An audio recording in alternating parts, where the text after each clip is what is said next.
Hi friends, welcome to our life our culture YouTube ಚಾನಲ್ಗೆ ಸ್ವಾಗತ. ಇದು ಭಟ್ಕಳದಲ್ಲಿ ಇರುವಂಥ ಜೈನ ಬಸದಿ. ನೀವು ನೋಡ್ತಾ ಇರ್ಬೋದು.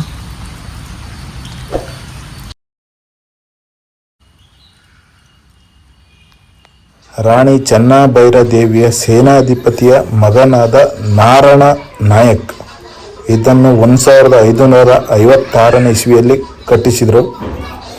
ಇದು ಭಟ್ಕಳದಲ್ಲಿ ಇರುವಂಥ ಜೈನ ಮಂದಿರದಲ್ಲಿ ದೊಡ್ಡದಾದ ಜೈನ ಮಂದಿರ ಇದೆ.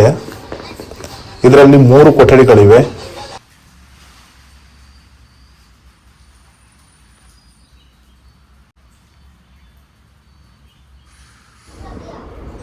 ಈ ಹಿಂದೆ ಈ ಕೊಠಡಿಯಲ್ಲಿ ಜೈನ ತೀರ್ಥಂಕರರಾದ ಅರನಾಥ, ಮಲ್ಲಿನಾಥ, ಮುನಿಶುವ್ರತ, ನಾಮನಾಥ, ನೇಮನಾಥ ಮತ್ತು ಪಾರ್ಶ್ವನಾಥರ ಮೂರ್ತಿಗಳಿದ್ದವು.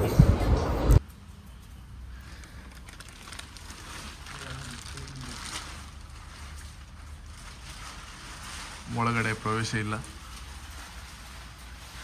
ಇದು ಗೌರ್ಮೆಂಟ್ ಹ್ಯಾಂಡ್ ಓವರಲ್ಲಿ ಇದೆ ಇವಾಗ.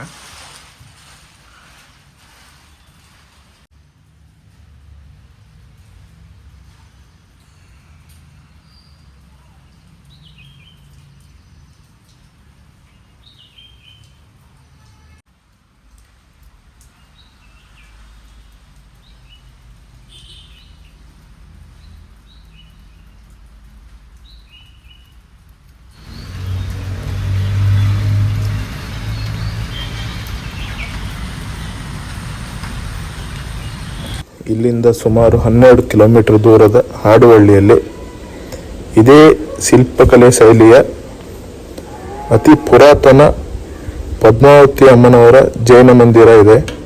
ಅಲ್ಲಿ ನಾವು 24 ತೀರ್ಥಂಕರ ಮೂರ್ತಿಯನ್ನು ನೋಡಬಹುದು.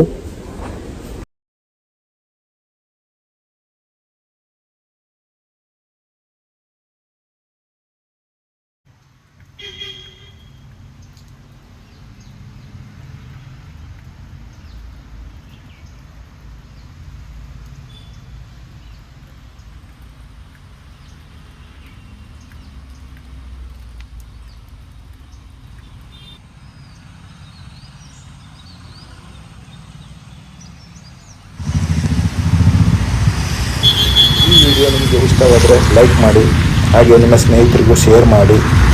ಸಬ್ಸ್ಕ್ರೈಬ್ ಮಾಡೋದನ್ನು ಮಾತ್ರ ಮರಿಬೇಡಿ. ಧನ್ಯವಾದಗಳು.